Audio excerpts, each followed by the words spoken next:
Assalamualaikum warahmatullahi wabarakatuh.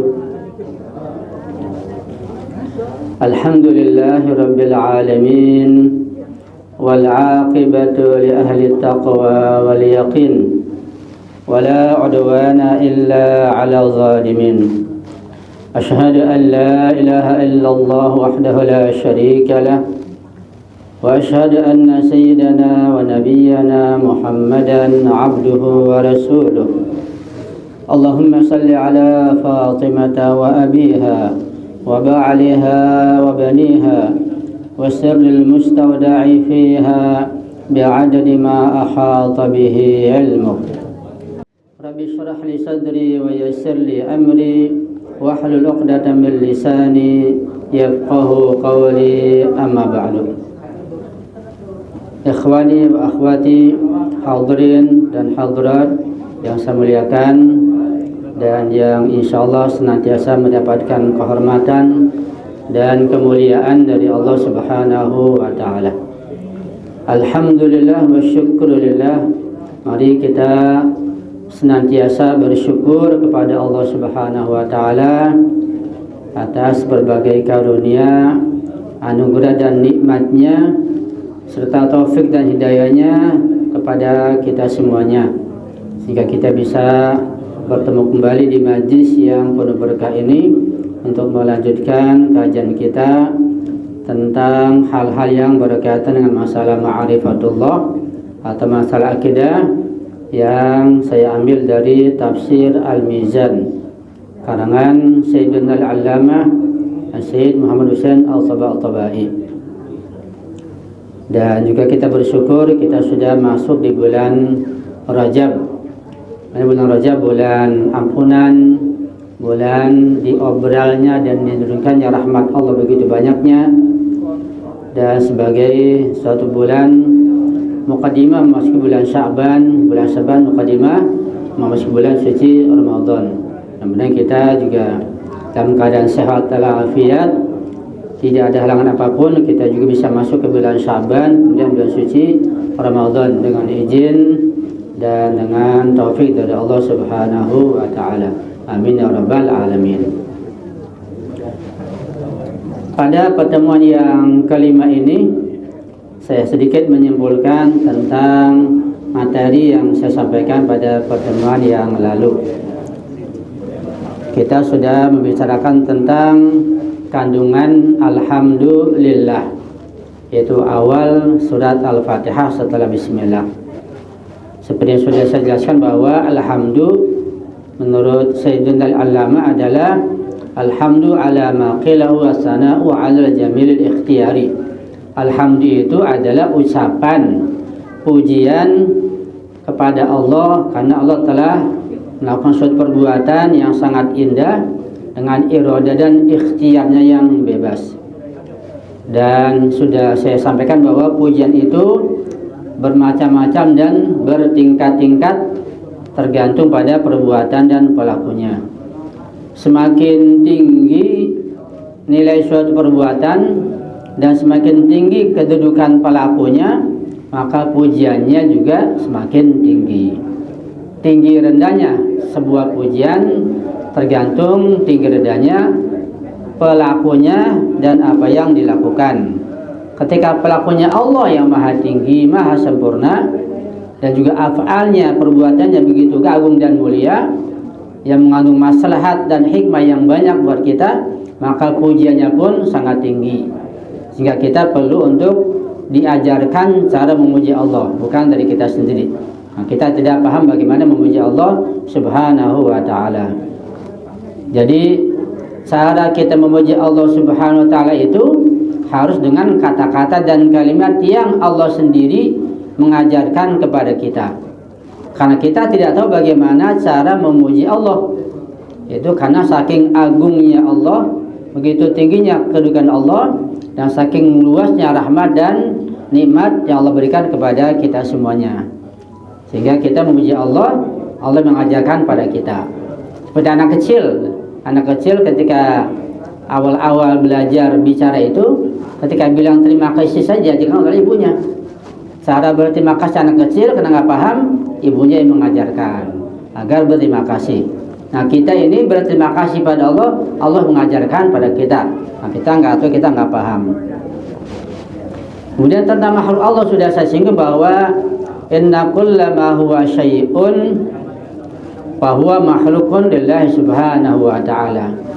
Segala sesuatu, apa saja namanya, yang kita lihat, yang tidak kita lihat, yang kita dengar, yang tidak kita dengar, apa saja selain Allah namanya makhluk, namanya ciptaan Allah subhanahu wa ta'ala.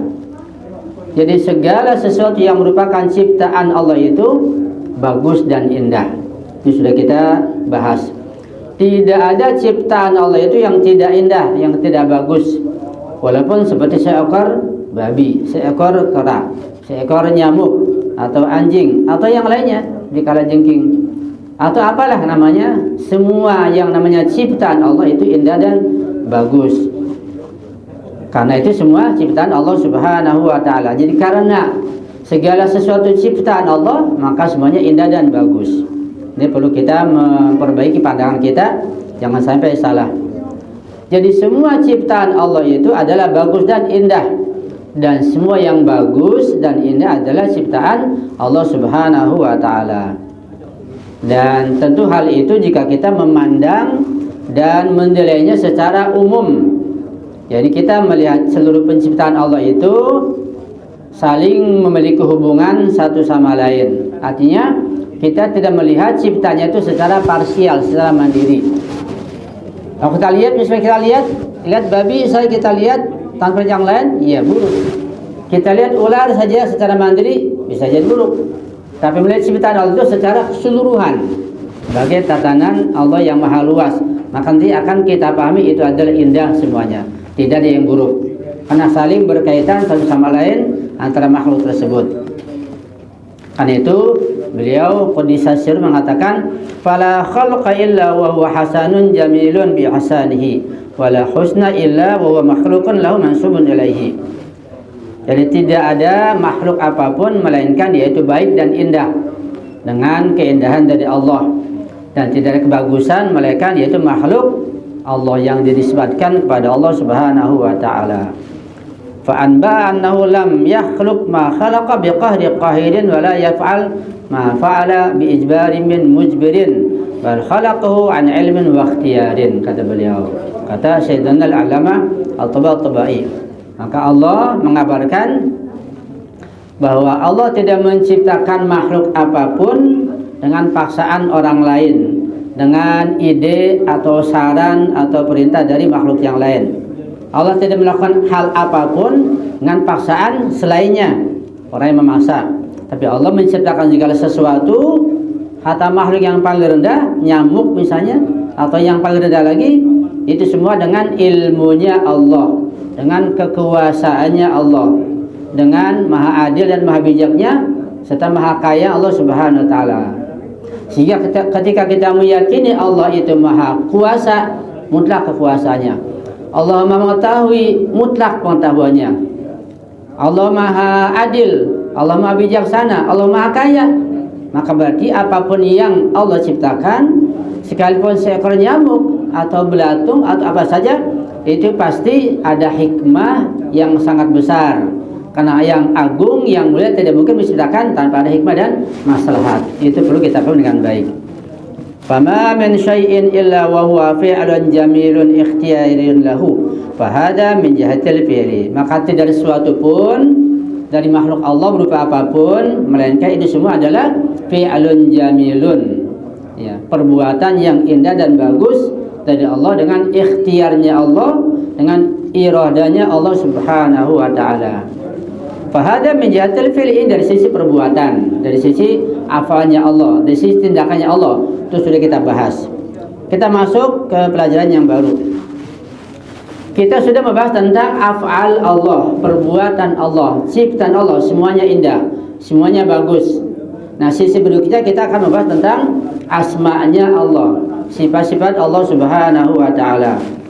Beliau Qudisasiru mengatakan, wa amma min jihatil ismi faqad qala ta'ala Allahu la ilaha illa huwa lahul asma'ul husna, surah Taha ayat 8. Dari sisi isim, dari sisi asma-Nya Allah, dari sisi sifatnya Allah.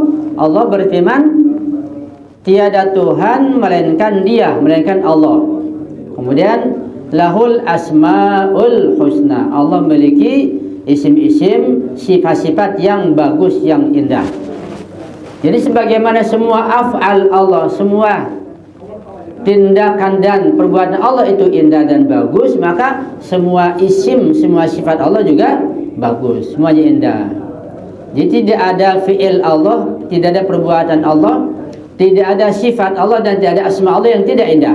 Semuanya indah.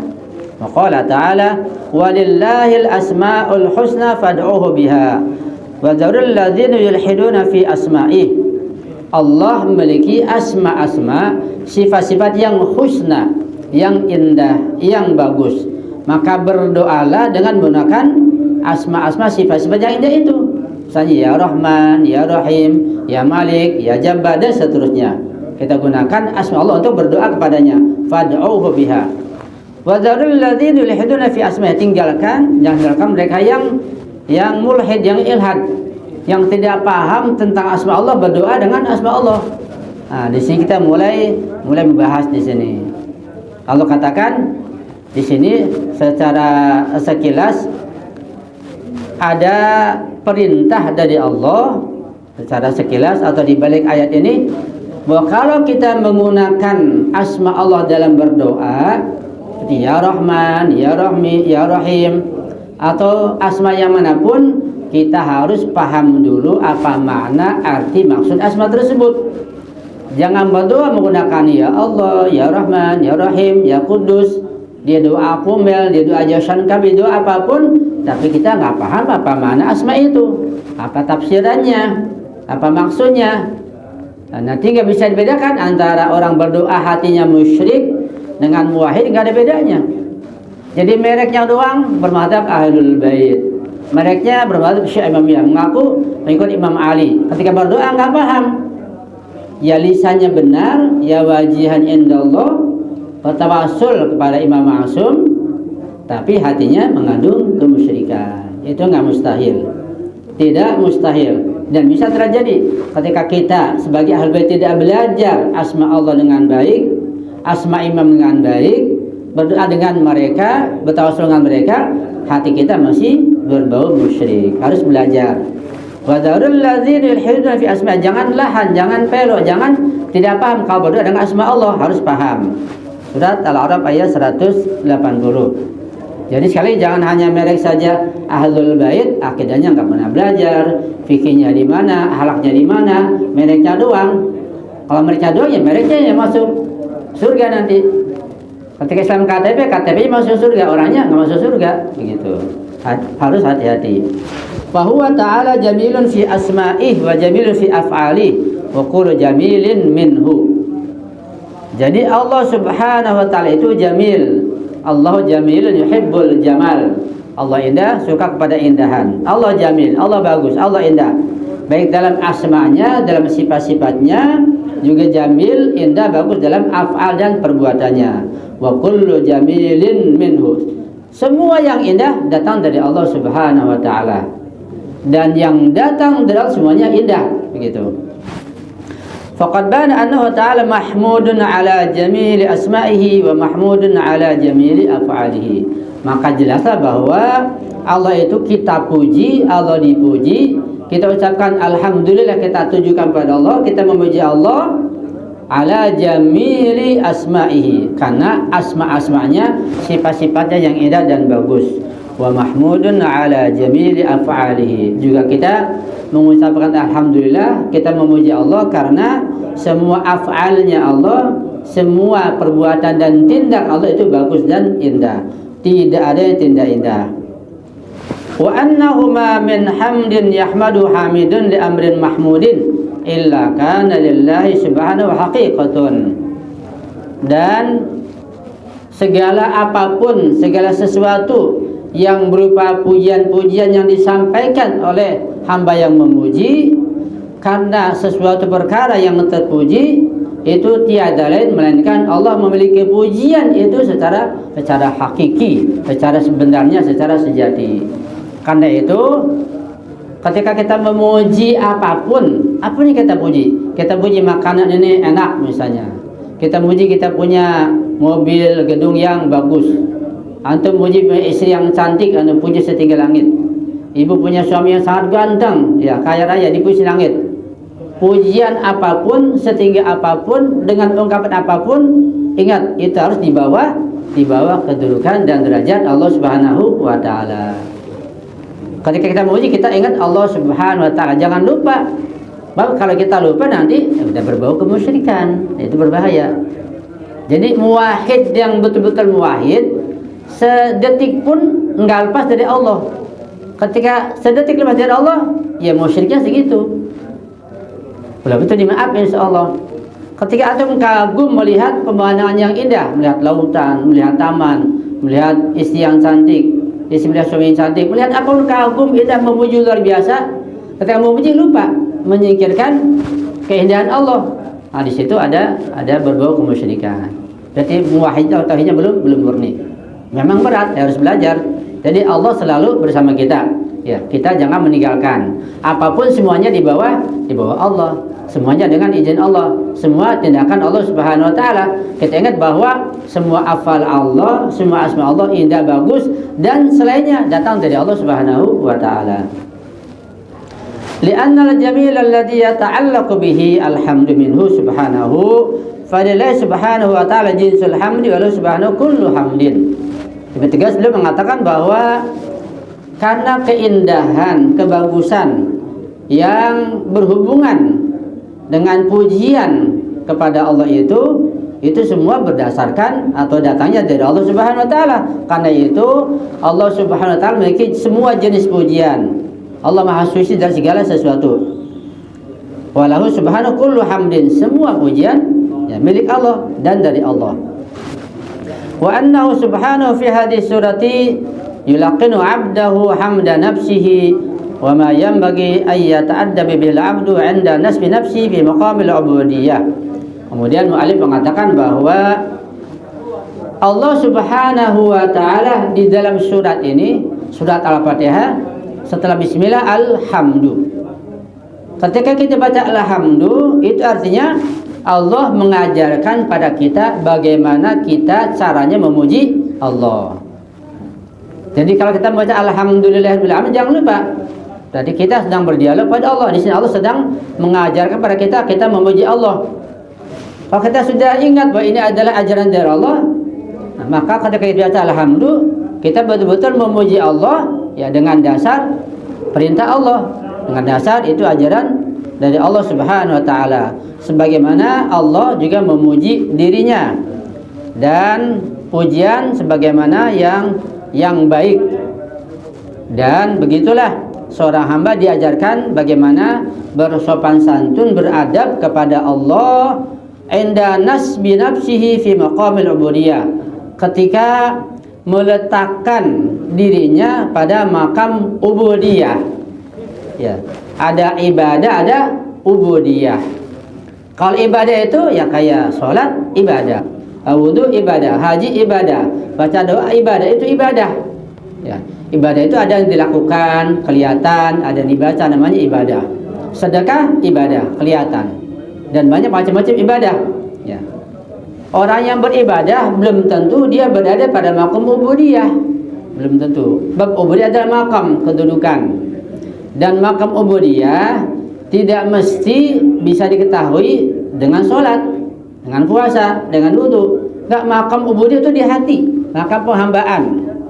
Dan makam ubudiyah nggak bisa dilihat dengan pakaiannya, pakai sorban, pakai jubah, hafal Quran, dan makam ubudiyahnya tinggi, enggak. Makam ubudiyah sekalipun bajunya compang-camping, kerjanya di sawah misalnya, tapi hatinya hubungan dengan Allah. Dia menghamba betul pada Allah. Perbuatannya halal, ucapannya halal, akhlaknya baik, maka dia berarti sampai ke makam ubudiyah. Ini berat. Jadi sekali bahwa makam ubudiyah itu beda dengan ibadah. Betapa banyaknya orang-orang Islam yang sholat, tapi sholatnya sholat bukan sholat yang dia berada pada makam ubudiyah. Bisa jadi sholat benar, khusyuk, pakai jubah, hafal Quran, macam-macam lengkap semuanya. Tapi bisa jadi atau belum tentu sholatnya menempatkan dia pada makam ubudiyah. Bahkan bisa jadi sholatnya itu dia sedang pada makam syaitaniyah. Na'udzubillah min dzalik. Berat ya. Ibnu Muljam misalnya, Ibnu Muljam sholat enggak sih? Sholat. Sholatnya gimana Ibnu Muljam? Dahinya sampai kita hafal Quran, suaranya bagus.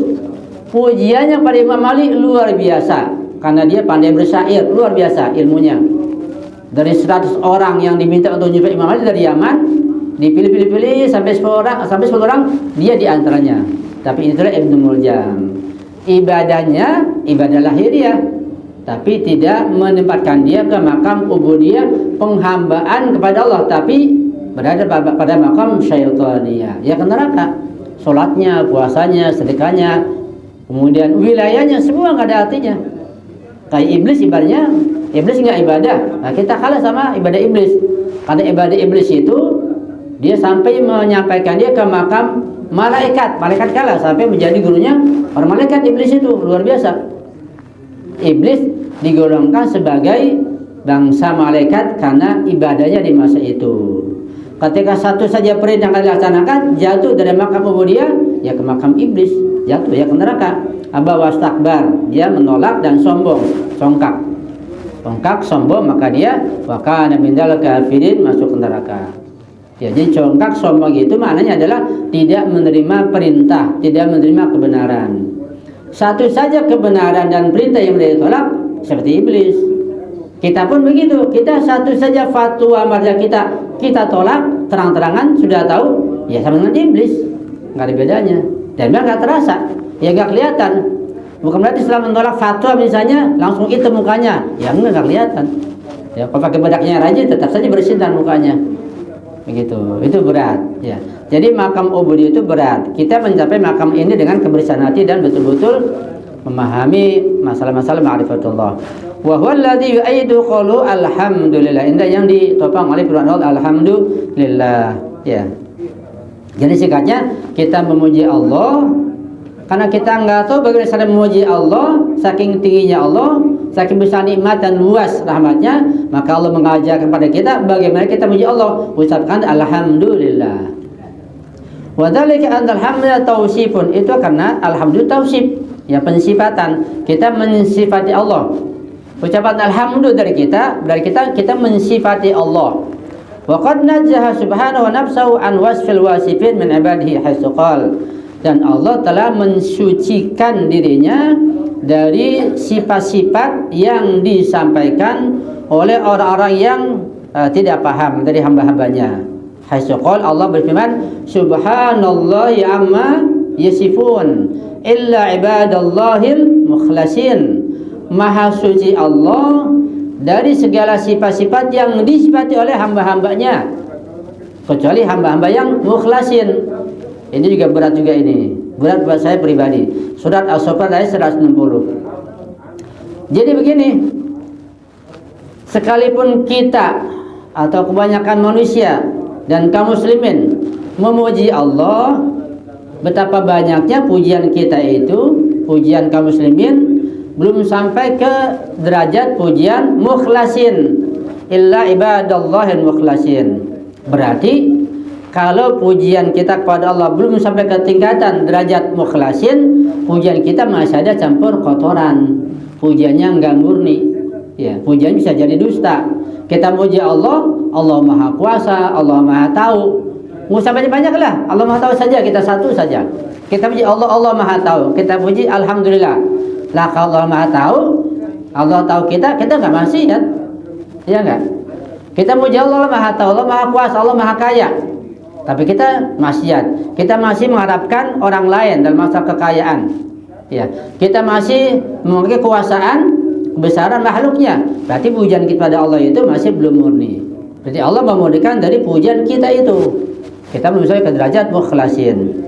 Karena itu tanpa kita mengkaji ma'rifatullah, akidah tauhid, ya, pujian kita pada Allah, sholat kita, bahkan semua ibadah kita belum menyampaikan ke derajat ubudiyah, ke makam ubudiyah, masih pada derajat yang rendah. Kalau diterima masih bagus, kalau ditolak bagaimana? Ya.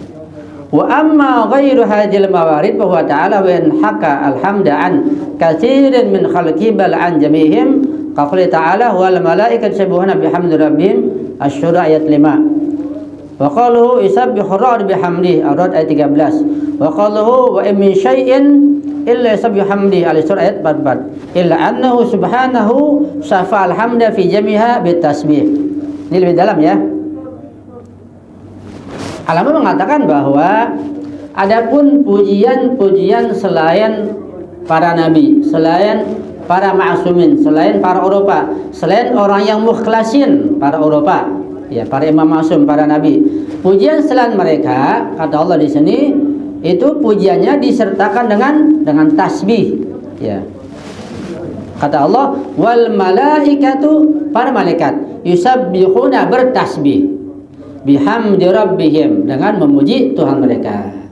Jadi pujian malaikat kepada Allah dibarengi dengan tasbih dulu. Tapi kalau ibadah Allah yang mukhlasin, para nabi, para rasul, para ma'sumin, para urfa, tanpa tasbih lagi, murni saja, tanpa ada campuran tasbih. Misalnya tasbihnya halilintar, ya.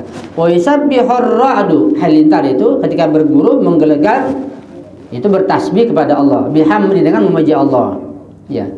Dan pujian ar-ra'du itu kilat, halilintar, pujiannya pada Allah dengan bertasbih.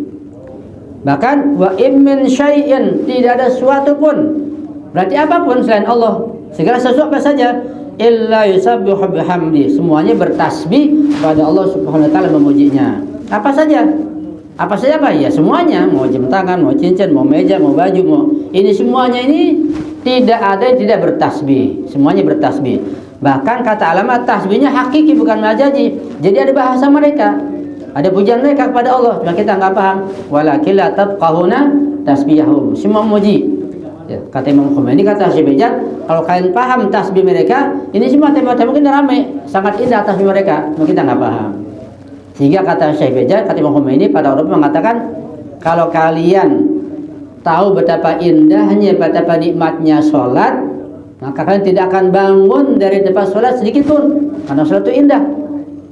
Kenapa? Karena di sekelilingnya ikut sholat, tembok-tembok, meja, semua ikut sholat, itu indah. Kita nggak paham, ya.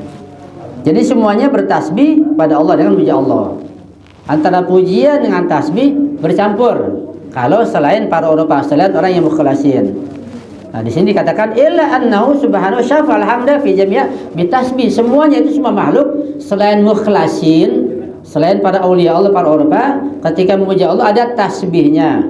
Bal ja'ala tasbiha huwal aslu fil hikayah wa ja'ala al-hamda ma'ahu. Bahkan nanti ada makam tasbih, ada makam alhamdu, ada makam takbir, Allahu Akbar.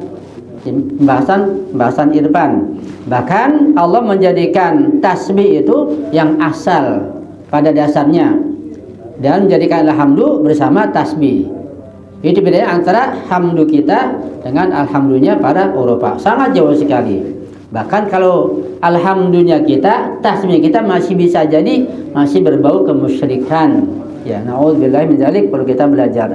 Wa dzalika anna ghairuhu ta'ala la yuhitsu bi jamali af'alihi wa kamaliha kama la yuhitsu bi jamali sifatihi wa asma'ihi allati minha jamalul af'al.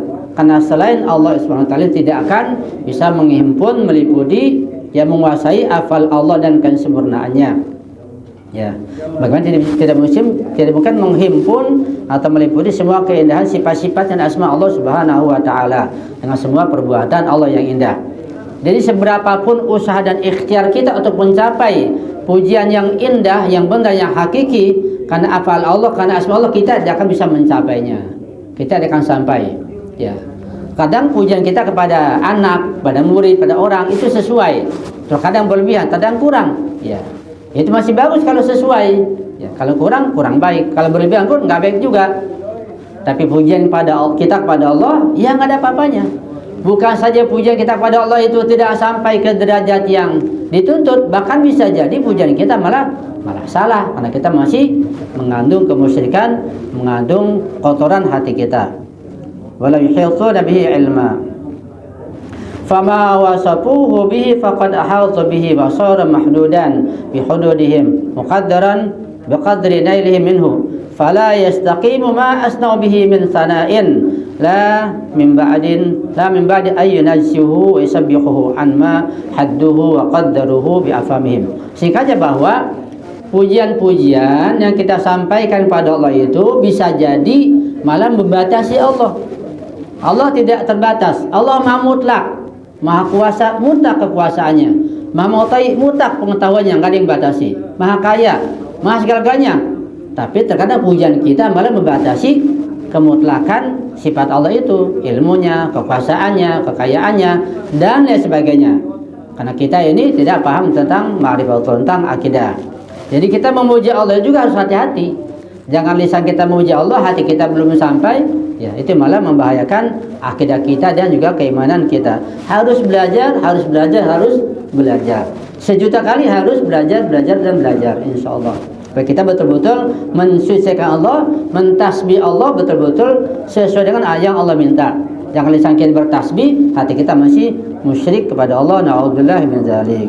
Inna Allah ya'lamu antum la ta'lamun. An-Nahl ayat 74. Kata ulama bahwa hanya Allah yang tahu bahwa pujian kita itu kepadanya adalah pujian yang malah membatasinya. Jadi Allah tahu ini pujiannya hakiki, pujian orang yang ikhlas. Ini pujiannya main-main, ini pujiannya masih musyrik. Allah yang tahu. Innallaha ya'lamu antum la ta'lamun. Lebih celaka kalau kita enggak tahu diri kita, enggak tahu kadar pujian kita.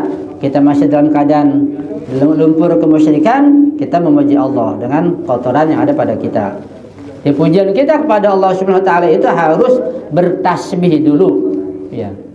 Misalnya di surat An-Nasr kita baca, "Idza jaa nasrullahi wal fath, wa ra'aitan nasa yadkhuluna fi dinillahi afwaja, fasabbih bihamdi rabbika."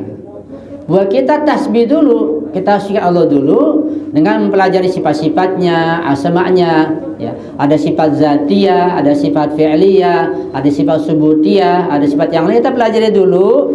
Kita sucikan Allah, baru kita bilang alhamdulillah. Kita bilang alhamdulillah, kita belum belajar tentang ma'rifatullah, kemana pujiannya. Begitu. Jadi pujian kita pada Allah harus tasbih dulu, belajar akidah itu yang benar. Jadi karena kebodohan kita dan karena masih banyaknya kotoran yang melekat pada ruh kita ini, nah kebodohan, kita mujinya salah. Kita bilang alhamdulillah salah. Tetapi pujian para mukhlisin, yaitu para nabi, para rasul, para imam masum, para urufah, Imam Khomeini, misalnya Rahbah dan yang lainnya, pujian mereka itu sudah melewati tasbih. Jadi tasbihnya itu sudah lulus. Enggak seperti kita, karena itu pujian mereka mengungguli tasbih yang mereka baca. Ya. Wa ammal mukhlasuna min ibadihi ta'ala faqad ja'ala hamdahum hamdahu wasfahum wasfahu haitsu ja'alahum mukhlasina lahu. Ada orang yang mukhlasin, itu para orang tadi, para aulia Allah itu dari hamba-hamba Allah, maka mereka menjadikan pujian mereka itu sebagai pujiannya Allah. Jadi ini betul-betul pujian yang mereka sampaikan kepada Allah sebagaimana Allah ajarkan pada mereka, enggak lebih enggak kurang. Dan sifat-sifat yang mereka terapkan pada Allah sesuai dengan yang Allah ajarkan, maka mereka sampai ke tingkatan mukhlasin. Kita masih jauh sekali. Faqad bana anna alladhi yaqtadhihi adabul ubudiyyah ay yahmadal 'abdu rabbahu bima hamida bi nafsihi wa la yata'adda anhu. Maka jelas bahwa yang dituntut kepada kita dalam masalah adabul ubudiyyah, adab-adab penghambaan itu bahwa seorang hamba harus memuji Allah sebagaimana Allah memuji dirinya, tidak lebih dari itu. Kama fil hadis alladzi rawahu al-fariqani 'an nabi. Di hadis yang ada diriwayatkan oleh Sunni dan Syiah. La uhsi sana'an 'alaika anta kama asnata 'ala nafsik. Ya Allah, kami tidak dapat menghitung pujian-pujian pada Engkau melainkan sebagaimana Engkau telah memuji dirimu sendiri. Faqaul fi awal hadis surah alhamdulillah ta'dibun bi adabin ubudiyyin. Karena itu ucapan alhamdulillah pada awal surah Al-Fatihah ini itu sebagai tata cara, adab, sopan santun, adab-adab ubudiyah yang Allah ajarkan kepada kita, pada hambanya. Maka lil abdi ay yaqulahu laula anna Allah ta'ala qalahu niyabatan wa ta'liman lima yang bagi as-sana' bihi. Dan kita tidak mungkin mengucapkan alhamdulillah, enggak bisa bilang alhamdulillah kalau Allah tidak ajarkan kepada kita. Seperti anak kecil baru bisa ngomong, nggak mungkin bisa bilang terima kasih kalau nggak diajarkan oleh ibunya. Begitulah kita. Ya. Nanti ada hubungan yang erat antara syukur dengan pujian pada Allah. Sangat erat antara alhamdulillah memuji Allah dengan syukur pada Allah. Insya Allah ini kita akan kaji pada kajian berikutnya insya Allah. Mudah-mudahan ini semua sebagai tambahan ilmu buat saya pribadi, buat kita semua. Dan semoga kita bisa mengamalkan dengan sebaik-baiknya. Maka dengan meningkatnya ilmu kita ini, kita paham meningkat ilmu kita, maka berarti pujian kita nanti pada Allah sudah nilainya sudah lebih tinggi lagi insya Allah.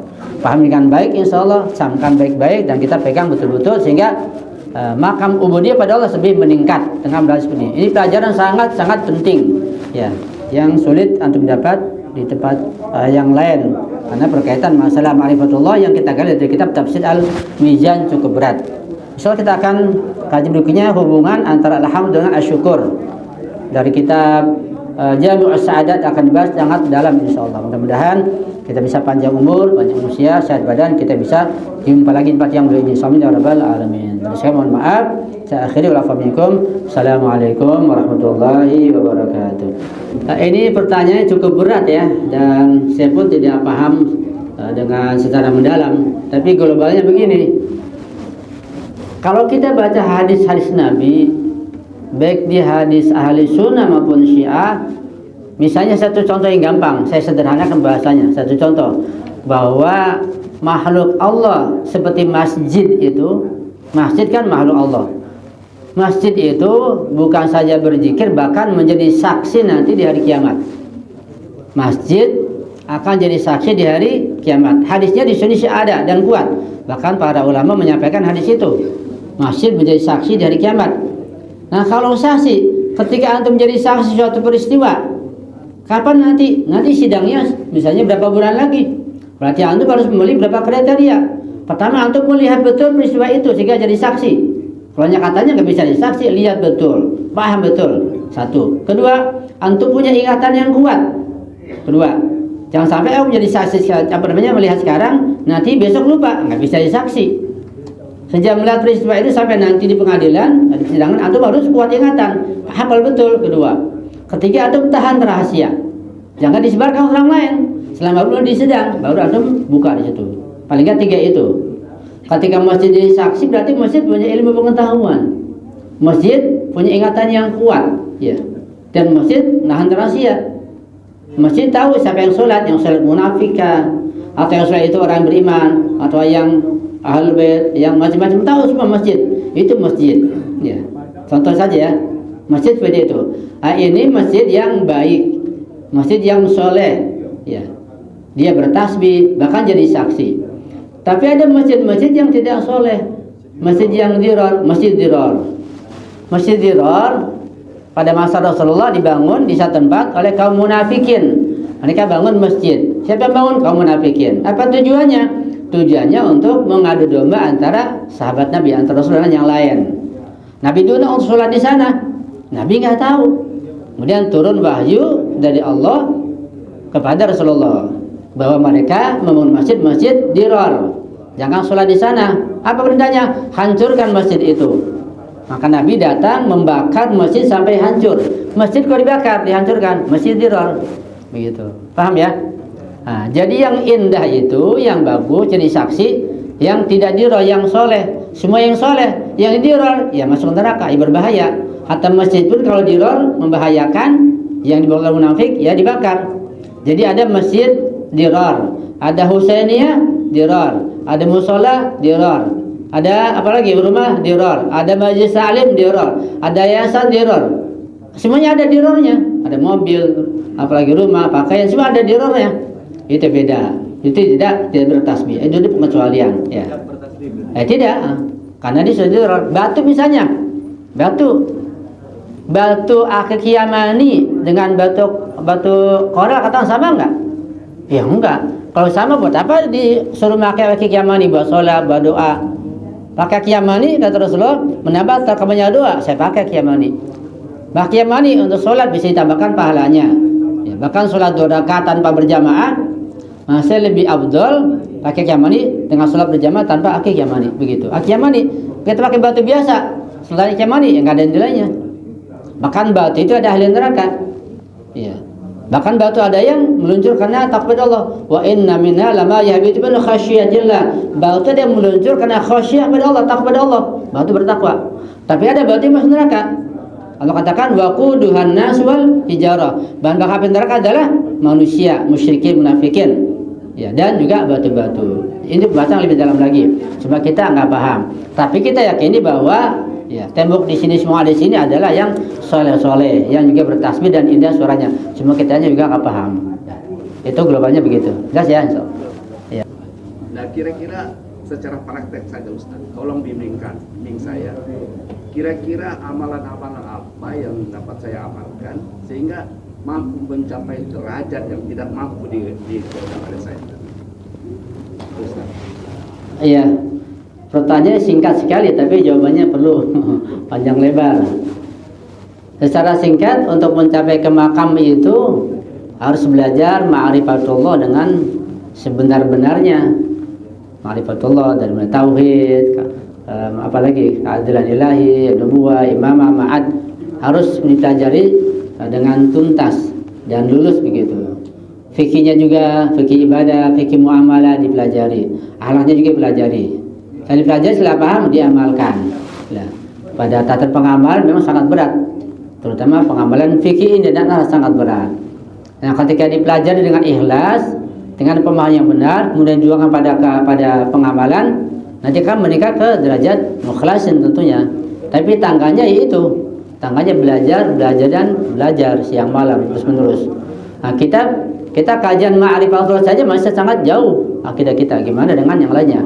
Fikihnya kita, fikih ibadah masih jauh, fikih muamalah belum fikih yang lain. Akhlak kita malah belum belajar. Nah, karena kita belum belajar akhlak, kita juga akhlak itu dalam bicara, tingkah laku, sopan santun, itu bukan akhlak itu. Itu namanya adab. Akhlak itu berkaitan masalah batin, masalah hati.